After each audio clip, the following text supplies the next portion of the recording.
जय हिंद दोस्तों, आप सब लोग जानते हैं कि यूपी पुलिस का एग्ज़ाम किस हद तक लीक हुआ है, कितना लीक हुआ है, कितने लाखों बच्चों तक ये लीक पेपर पहुंचा और कितने लाखों बच्चों ने उस पेपर को अटेम्प्ट किया और वहां पर कितना स्कोर किया, वो बाद की बात है। ये बात तय हो चुकी है दोस्त कि पेपर आपका लीक हो चुका है और कल भी आपको वीडियो बना के बात बताएगी कि चारों शिफ्ट जो हैं आपकी दोस्त फिर से होनी चाहिए, यानी कि यूपी कांस्टेबल की भर्ती फिर से होनी चाहिए।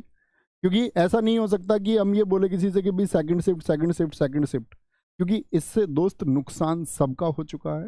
फर्स्ट शिफ्ट के बच्चा जो मेहनत से एग्जाम दे के आया, या सेकंड शिफ्ट में ये जिस बच्चे ने दिन रात जाग के मेहनत की, उसको ये गाइड किया गया कि भाई आप लोगों को अपनी आवाज़ उठानी है, अपनी मांग आपको प्रशासन तक पहुंचानी है, और जिसके लिए आज का ऑनलाइन प्रोटेस्ट का एक दिन कल की वीडियो में भी बताया गया। बाकी साथी अध्यापकों ने, हर एक प्लेटफॉर्म के टीचर ने आप लोगों का साथ दिया और आप लोगों को गाइड किया कि भाई कैसे आप लोग अपनी बात प्रशासन तक पहुंचाए और मुख्यालय लखनऊ तक आप लोग अपनी बात पहुंचाए, जिससे एक फर्क देखने को मिलेगा। आप लोगों को ने कल दोस्त मैं आपको बताऊं कि जो आप लोगों को हैशटैग दिया गया ट्विटर पर, और उसके साथ में आप लोगों ने आज भी उसको ट्रेंड कराया, यूपी पुलिस री एग्जाम 1.58 मिलियन पोस्ट हैं आपके, और यहाँ पर यूपी पुलिस पेपर लीक के लिए भी 3.44 मिलियन है। यानी कि प्रशासन तक तो बात पहुंच चुकी, ऑनलाइन के माध्यम से जो बात पहुंचानी थी वह बात पहुंच चुकी।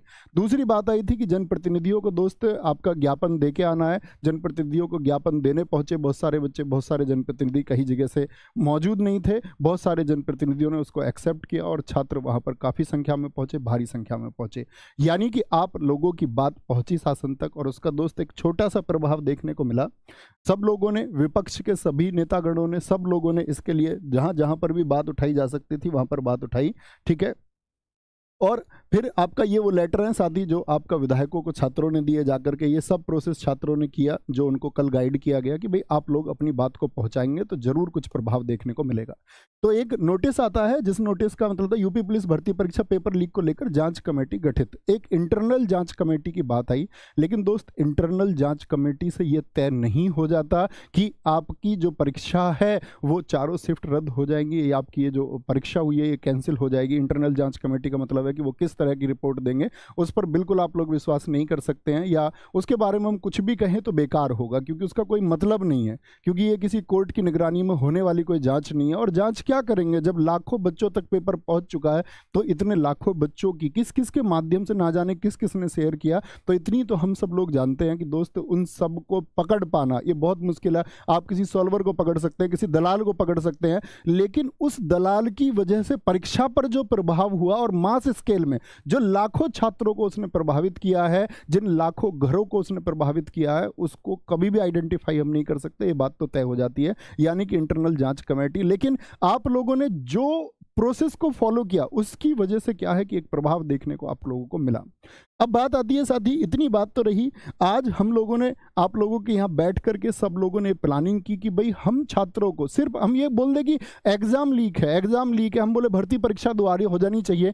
भर्ती परीक्षा सिर्फ हमारे कहने मात्र से दोबारा नहीं हो जाती। आप कितना कहेंगे इस बात मैटर करती है कि भाई कितने मास स्केल पे कितने स्टूडेंट्स इस बात को बोल रहे हैं कि भर्ती ये आपकी जो परीक्षा है दोबारा होनी चाहिए। उस एक बात का अर्थ है कि हम कितनी बड़ी संख्या में, कितनी भारी संख्या में उस बात को कहते हैं। और दोस्त भारी संख्या क्या, इस प्रदेश का हर एक युवा इस बात को जितने दमखम से जहां रख सकता है उतने दमखम से वो उस बात को वहां रख रहा है। अब बात आती है साथी कि इस दमखम की बात को तो हमने रख दिया, आज रख दिया, अब हम कल क्या करने वाले हैं? कल क्या होगा? क्या ये जो जंग शुरू हुई, ये जो नकल माफियाओं के खिलाफ साथी जो प्रक्रिया होनी चाहिए, प्रशासन की जितनी शक्ति उनके खिलाफ होनी चाहिए, क्या प्रशासन उनके खिलाफ हो पाएगा, या हमेशा छात्र परीक्षा देके यूं ही रोते रहेंगे? क्या किया जाएगा कि भविष्य में इन बच्चों के साथ जो खिलवाड़ होता है वो बार बार ना हो, और आगे प्रशासन भी इस बात को जाने कि बार बार हम बच्चों के साथ खिलवाड़ नहीं कर सकते। इसके लिए सख्ती बरतनी होगी और दोबारा भी परीक्षा होगी, और लीक ना हो इस बात की कोई गारंटी नहीं है। तो ये गारंटी क्या होगी कि एग्जाम दोबारा होगा और निष्पक्ष होगा, बिना किसी चीटिंग के होगा। तो दोस्त यहां पर मैं आपको एक बात बता देना चाहता हूं कि आरडब्ल्यूए टीम जिसने आपसे बोला, और मैं अपने सारे साथी, सारे प्लेटफॉर्म पर जितने भी साथी अध्यापक हैं, हर एक छात्र से भाई हाथ जोड़ के निवेदन करता हूं कि हम लोग आपका सिकंदराबाद जिला बुलंदशहर से एक सीएम ज्ञापन यात्रा के लिए चलने वाले हैं। भाई मैं पैदल चलने वाला हूं, इतनी बात याद रख लेना, पैदल चलूंगा तो लखनऊ जाके रुकूंगा, और लखनऊ जाके रुकेंगे तो ये परीक्षा दोबारा होके रहेगी। और इसमें आप लोग को क्या योगदान हो सकता है, आप लोग किस तरह से उसमें शामिल हो सकते हैं, क्योंकि भाई ये आपकी यात्रा है, आपकी यात्रा है। हम लोगों ने साथ पढ़ा है, हम लोगों ने रातों को जाग के पढ़ा है, हम लोगों ने वर्षों तक मेहनत की है, लगातार मेहनत की है। जो दर्द तुम्हारा होगा, कहते हैं कि जब परीक्षा होती है कि वो बच्चे की परीक्षा नहीं होती, वो एक अध्यापक की परीक्षा भी होती है, क्योंकि उससे उसको खुशी मिलेगी कि कितने बच्चों का सिलेक्शन हुआ, कितने घर हमने रोशन किए। लेकिन जब हमको पता चलता है कि रोशन तो तुम छोड़ो भाई, सिर्फ यहां पर एक दर्द के कुछ देखने को नहीं मिलता। एक अगर मैं आपसे बात करूं, एक दुखी कहानी के अलावा यहां देखने को कुछ नहीं मिलता, आंसुओं के अलावा यहां कुछ नहीं मिलता, यहां पेपर लीक की चर्चाओं के अलावा कुछ नहीं मिलता। तो अंकित भाटी सर, हम बैठ के दोस्त घंटों से इसी एक चर्चा को कर रहे थे कि भाई अगर हमको चीजें सच में बच्चों का री एग्जाम कराना, तो वो री एग्जाम किस तरह से होगा, उसके लिए क्या रास्ते हो सकते हैं, या सिर्फ हम ये बोलते रहें कि भाई पेपर लीक है, इससे एग्जाम दोबारा हो जाएगा। दोस्त, ताकत का प्रदर्शन करना होगा। मैं चल रहा हूं और मैंने आप लोगों के लिए कुछ दिया है, ये बैनर्स हैं। कल साथी जो भी छात्र आए, मैं जरूरी नहीं आप ये बोर्ड बनवाकर अपने साथ लें, इसको आप लोग A4 सीट पर सादा पेंसिल से अपनी बात को लिखें, और उस बात को लिख कर के साथ ही आप लोगों को एक बड़ी संख्या में शामिल होना होगा। मैं ये नहीं कह रहा हूं भाई आप मेरे साथ लखनऊ तक चलो, मैं आपसे बिल्कुल नहीं कह रहा हूं कि आप जहां तक मैं चलूं वहां तक चलूं, लेकिन जब मैं आपके जिले से होके गुजरूं तो उस जिले में आपको शामिल हो जाना है। साथ ही मैं आपको बताऊंगा किन रास्तों से होकर के हम जाएंगे। मैं वहां आपका समर्थन चाहता हूं, ताकि उस प्रशासन को दिखे कि ये जो आवाजें उठ रही हैं पेपर लीक करने की, ये आवाजें सिर्फ ऑनलाइन आवाजें नहीं है, ये शरीर हैं,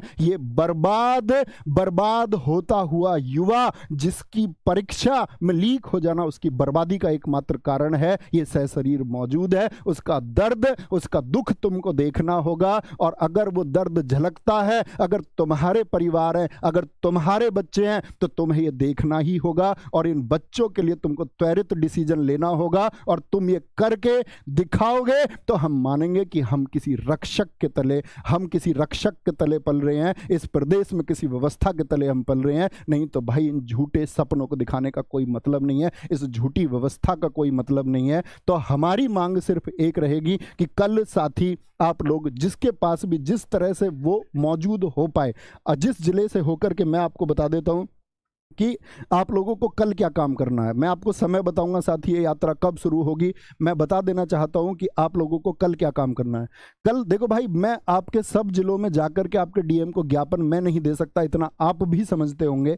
तो हमारी यात्रा में अभी आपको एक नक्शा दिखाऊंगा कि कहां कहां से होके गुजरेगी। तो उस जिलों के बच्चे से मेरी गुजारिश रहेगी कि आप अपने जो डिस्ट्रिक्ट मजिस्ट्रेट है, जिलाधिकारी महोदय हैं, उनको 2 तरह के ज्ञापन दे दें। एक तो परमिशन ले लें भाई उस यात्रा की, क्योंकि पैदल चलेंगे तो आप वहां जाकर के एटलीस्ट वो परमिशन, मतलब आप लेटर दे दें बस जाकर के जिलाधिकारी महोदय को कि हमारी एक सीएम ज्ञापन यात्रा है, जिसको हम बहुत शांतिपूर्ण तरीके से चल के करने वाले हैं। और इस यात्रा में दोस्त एक अपील और करना चाहूंगा, सिर्फ वह छात्र मौजूद हो जो अनुशासित हो। भाई अगर कोई उपद्रवी इसमें शामिल होता है, अगर किसी ने व्यवस्था बिगाड़ने का प्रयास इसमें किया, क्योंकि दोस्त ये आपकी यात्रा है, फिर हमारे हाथ में कुछ नहीं रह जाएगा। अगर आप इस यात्रा को बिगाड़ते हैं दोस्त, तो आप समझ लेना कि फिर कुछ नहीं हो सकता। अगर भाई कुछ परिवर्तन लेके आना ना, तो हमको बहुत अनुशासित, बहुत डिसिप्लिन वे में चलना होगा, और सबको साथ चलना होगा। और हम दिखाएंगे कि हम इस शिक्षित वर्ग के लोग हैं, हम छात्र वर्ग के लोग हैं, और हम शिक्षक वर्ग के लोग हैं। मेरे सारे साथी, सारे मेरे ऑनलाइन अध्यापक, ऑफलाइन अध्यापक, जिस प्रकार का सहयोग, आप सब लोगों का सहयोग जो है अपेक्षित है। ये बिल्कुल कोई नहीं है कि दोस्त इसमें कोई लीडर है, या मैं इसमें चल रहा हूं तो मैं इसका लीडर हूं, या आरडब्ल्यूए टीम इसकी लीडर है।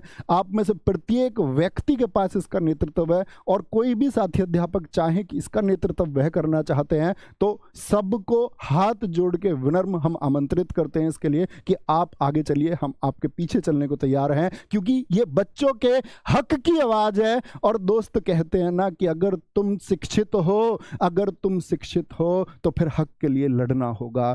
अगर तुम हक नहीं मांग सकते तो ये कलम तोड़ दो, अगर तुम हक नहीं मांग सकते तो ये कलम तोड़ दो, और छात्रों के लिए नहीं लड़ सकते तो फिर जीना छोड़ दो। तो दोस्त सब साथ आएंगे और हम बहुत जबरदस्त तरीके से अपनी मांग को बहुत अनुशासित तरीके से बिना किसी उपद्रव के हम आगे बढ़ाएंगे। कल का भाई जैसे आपने आज बहुत अच्छे से फॉलो किया कि आपको कल बताया, आप सारे लोगों ने पूरे दिन प्रयास किया और उस प्रयास का ऐसा नहीं है कि कोई अभी रिजल्ट देखने को नहीं मिला। दोस्त जरूर मिलेगा, 100% रिजल्ट मिलेगा, ये बात तुम लिख के ले लो। यहाँ पर दोस्त कल आप जिलाधिकारी महोदय को एक तो आपका इसके लिए परमिशन का ये ज्ञापन देंगे, एक भाई मुख्यमंत्री जी के नाम पर जो जिलाधिकारी महोदय को ही जाता है वहां पर लिख के देंगे आप एक ज्ञापन, क्योंकि वो सीधे सीधे क्या करते हैं, मुख्य सचिव को रिपोर्ट करते हैं और डीएम मुख्य सचिव को रिपोर्ट करेंगे। मुख्य सचिव वो व्यक्ति हैं जो सीएम को डायरेक्टली कोई भी मैसेज कन्वे करते हैं, तो ये बात वहां भी पहुंचनी चाहिए। यानी दो तरह के लेटर आप देंगे, एक तो दोस्त आपका परमिशन का लेटर और दूसरा भर्ती से संबंधित। भाई सबके पास सबूत है, सबके पास ये प्रूफ है कि घंटों पहले पेपर आ चुका है। अब दोस्त सिर्फ रोते रहने से काम नहीं बनेगा, प्रशासन को यह देखना होगा कि ये आंसू नकली नहीं है, ये दुखी चेहरे नकली नहीं है, ये वर्षों की मेहनत है। और भाई बात 50 लाख की नहीं है, बात है उन सारे परिवारों की जो इससे एक आशा लगाए हुए थे, एक उम्मीद लगाए हुए थे कि कल कुछ अच्छा होगा, और पता चलता है कल अच्छा नहीं, कल तो बर्बाद है, कल तो बर्बाद है इस पेपर लीक की वजह से। तो उन सब की उम्मीदों पर पानी फुरा है। आप लोग समझ सकते हैं 50 लाख स्टूडेंट्स मतलब भाई करोड़ों व्यक्ति उनसे जुड़े हुए होते हैं, परोक्ष या आपका प्रत्यक्ष रूप से। आप देख सकते हैं इस बात को कि कितने परिवारों की भावनाएं इससे जुड़ी हुई हैं, कितने माता पिता हैं जिनका रोता हुआ चेहरा बस ये एक उम्मीद रखता है कि इस बार कुछ हो जाएगा ठीक, और वो बार बच्चे को दिखती है अपनी बर्बाद होती हुई परीक्षा, अपने हाथों से मेहनत करने के बाद में फिसलती हुई परीक्षा। क्या कोई कैसे पढ़ लेगा,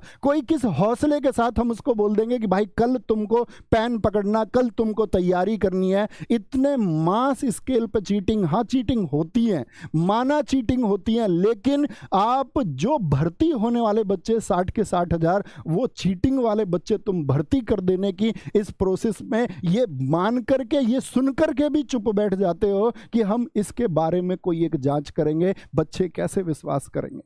दोस्त जांच का मतलब ही नहीं बनता, मतलब तो इस बात का है कि आपका पेपर लीक हुआ है, परीक्षा दोबारा होनी चाहिए। तो दोस्त मैं आप लोगों को बता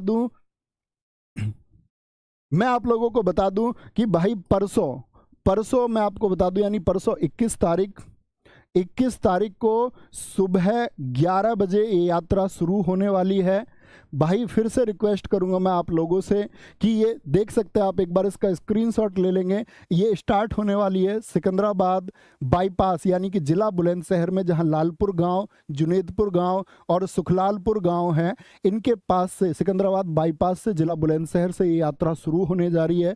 उसके बाद में बुलंदशहर बाईपास होते हुए खुर्जा बाईपास, गभाना, अलीगढ़ बाईपास, सिकंदराबाद, यानी कि जीटी रोड का जो रास्ता है NH34, NH91 जिसको हम पहले बोलते थे, उससे होते हुए, क्योंकि भाई हम भीतर गांवों में से नहीं निकल सकते, हमारे साथ बच्चों की संख्या होगी, तो हम शांतिपूर्ण डिसिप्लिन वे में घूमते आपका आगे चलते हुए एटा, मैनपुरी, बेवर बाईपास, कन्नौज, बांगरमऊ और फिर लखनऊ पहुंचेंगे और वहां पर जाकर के हम अपना ज्ञापन सौंपेंगे। अगर दोस्त इस यात्रा में हम अनुशासित रहे और एक बड़ी संख्या में रहे, मैं फिर से आह्वान करता हूं उस अपनी वीर जवानी को कि हम अपनी आवाज दोस्त बहुत बुलंद तरीके से पहुंचाएंगे, और इतने बुलंद तरीके से पहुंचाएंगे कि प्रशासन इन रोते हुए बच्चों का दर्द देखेगा और वो दर्द उनको दिखना होगा। लेकिन इस सब में जरूरी होगा कि कहीं दोस्त जो हम करने जा रहे हैं वो विफल तो नहीं हो जाएगा।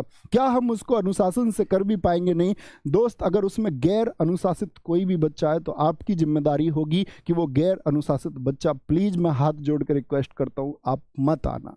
आपकी फिर जरूरत नहीं है, हमको जरूरत है उस एक स्टूडेंट की जो अनुशासित हो और सख्ती से भरा हुआ हो। बिल्कुल जरूरत नहीं है आप साथी मेरे साथ कितना दूर तक चलेंगे, बात है कि आप एक बार साथ देने मेरे पास आ जाना, बस एक बार अपने भाई के कंधे से कंधा मिला लेना, एक बार टीम के कंधे से कंधा मिला लेना। ये यात्रा दोस्त सफल हो के रहेगी और परिवर्तन जो होगा आपको तुरंत देखने को मिलेगा। इसका जो भी रिजल्ट होगा आप देख पाएंगे कि हाँ रिजल्ट इसका आया है। तो दोस्त यहाँ सिकंदराबाद बुलंदशहर से शुरू करके हम लोग लखनऊ पहुँचने वाले हैं और हर एक छात्र आए दोस्त। ऐसा नहीं हो कि भैया मैं नहीं आ पाऊँगा, फिर भाई मत लिखना किसी को, फिर मत लिखना कहीं ट्विटर पर किसी टीचर को, मत लिखना फिर यूट्यूब पर किसी टीचर को। सिर्फ दोस्त ऑनलाइन लिखने से कुछ नहीं होगा, अब ज़मीन पर उतरने की बात है, क्योंकि एक समय तक शायद अब कुछ होगा पॉजिटिव, शायद होगा। हम लोग कल दोस्त आपका फिर वेट करते हुए, अपने ज्ञापन देखते हुए कल का वेट करते हुए फिर हम, क्योंकि कल का टाइम आपको इसीलिए दिया जा रहा है। मैं कल चल देता भाई, मुझे कोई दिक्कत नहीं, मैं आधी रात में अभी चल दूंगा, अभी जस्ट चल दूंगा, मुझे चलने में कोई दिक्कत नहीं है। लेकिन दोस्त अगर प्लानिंग के साथ चीज़ें नहीं हुई ना तो कोई रिजल्ट भी फिर नहीं आएगा। अगर पॉजिटिव रिजल्ट चाहिए तो पॉजिटिव प्लानिंग चाहिए, और पॉजिटिव प्लानिंग चाहिए तो कल ये ज्ञापन दे दीजिए आप लोग, और फिर परसों 11 बजे हम लोग साथ शुरू करते हैं दोस्त अनुशासित तरीके से। सारे साथी अध्यापकों का फिर से स्वागत करता हूं कि भाई हमारी सबकी लड़ाई है, हम सब की जंग है, क्योंकि इन बच्चों से हमारा भविष्य है और इन बच्चों के लिए अब हमको ग्राउंड पर आना होगा। एक अनुशासित तरीके से हमको लखनऊ चलना होगा और मैं पैदल चलने के लिए तैयार हूं दोस्त। इसमें जो कुछ होता हो, कुछ घटना होती हो, जान जाती हो, प्राण जाते हो, ठीक है, जो कुछ होता हो वो सब मंजूर है, आपके लिए हर एक चीज़ मंजूर है। तो भाई स्वागत करूंगा और मैं चाहूँगा कि आप अपने जिन भी अध्यापकों से ऑनलाइन ऑफलाइन आप अध्ययन करते हो वहाँ तक ये बात पहुँचाएं और सब इसके साथी बने, और उम्मीद करूँगा हम सब इसके साथी बनेंगे। और देखें दोस्त कैसे कैसे हमारी आवाज़ बुलंद होकर परिवर्तन नहीं लेके आती है, आएगा भाई। तो स्वागत है सबका परसों 11 बजे। Thank you.